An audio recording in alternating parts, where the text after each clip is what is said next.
दिवाळी पाडव्याच्या मुहूर्तावर सांगलीमध्ये हळदीचे सौदे पार पडलेत। हळदीची जागतिक बाजारपेठ म्हणून ओळख असणाऱ्या सांगली कृषी उत्पन्न बाजार समितीच्या आवारात पार पडलेल्या हळद सौद्यात हळदीला 17,800 रुपये प्रति क्विंटल इतका उच्चांकी दर मिळालाय। 10,000 रुपये हा कमीत कमी दर मिळालाय। सांगलीतील वसंतदादा कृषी उत्पन्न बाजार समिती आवारात आज हळद आणि गुळाचे सौदे काढण्यात आलेत। खासदार विशाल पाटील, सभापती सुजय शिंदे, ज्येष्ठ हळद व्यापारी मनोहर सारडा यांच्या शुभ हस्ते सौद्यांचा शुभारंभ करण्यात आला। पाडव्याच्या मुहूर्तावर काढण्यात आलेल्या सौद्यांमध्ये मोठ्या संख्येने शेतकऱ्यांनी आपली हळद विक्रीसाठी आणली होती। कृषी उत्पन्न बाजार समितीचे सभापती सुजय शिंदे आणि व्यापाऱ्यांच्या उपस्थितीमध्ये या हळदीच्या सौद्याचा शुभारंभ पार पडलाय, ज्यामध्ये उच्च प्रतीच्या हळदीला 17,800 रुपये इतका उच्चांकी दर मिळालाय, तर सर्वसाधारण हळदीला कमीत कमी 10,000 रुपये इतका दर मिळालाय। यावेळी गुळाचे सौदे देखील पार पडलेत। गुळाला 4,000 ते 4,500 रुपये इतका दर मिळालाय। यंदाच्या वर्षी हळदीचं उत्पादन पाहता हळदीला चांगले दर मिळतील असा विश्वास देखील यावेळी व्यक्त करण्यात आला।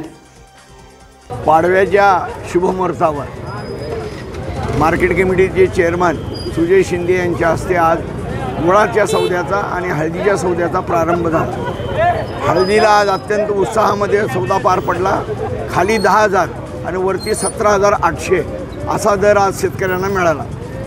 येणारं वर्ष हे देखील फार मोठं मंदीचं नाही आहे, परंतु यंदाचं पीक मोठं असल्यामुळं यावर्षी सांगली कृषी उत्पन्न बाजार समितीमध्ये संपूर्ण महाराष्ट्रातली आवक मोठ्या प्रमाणात होईल।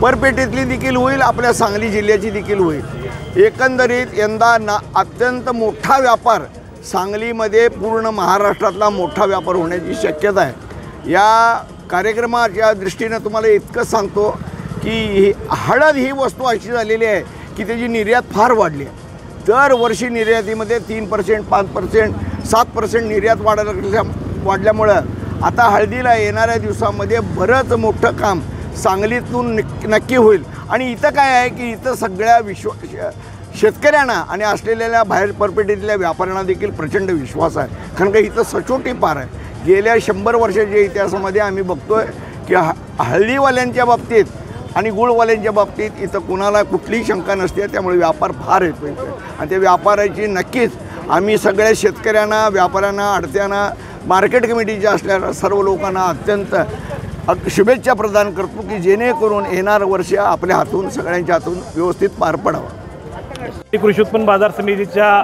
वसंतदादा मार्केट यार्ड सांगली येथे पाडव्याच्या शुभमुहूर्तावर हळदीचे आणि गुळाचे सौदे शुभारंभ करण्यात आला आणि हळदीला 14,000 ते 17,800पर्यंत दर मिळालेला आहे। आज 17,800 उच्चांकी दर मिळालेला आहे। नक्कीच या वर्षी देखील हळदीची आवक चांगली वाढल आणि हळदीला चांगले भाव मिळतील आणि सांगली कृषी उत्पन्न बाजार समितीची जी विश्वासार्हता आहे ती यावर्षीही देखील सर्व शेतकऱ्यांना त्याच्याबद्दल विश्वास मिळेल। गुळाचेही चांगले सौदे शुभारंभ झालेला आहे। गुळाची आवक यावर्षी वाढेल। अतिवृष्टीमुळे उत्पादनावर फटका बसला आहे। अतिवृष्टीमुळे येणाऱ्या पुढच्या उत्पादनावर नक्कीच फटका बसलेला आहे, परंतु आत्ता सध्या हळदीचं उत्पादन गेल्या वर्षीपेक्षा उत्पादन वाढलेलं आहे, त्यामुळं सांगली बाजारपेठेत हळदीची आवक नक्की वाढेल असं आम्हाला वाटतं।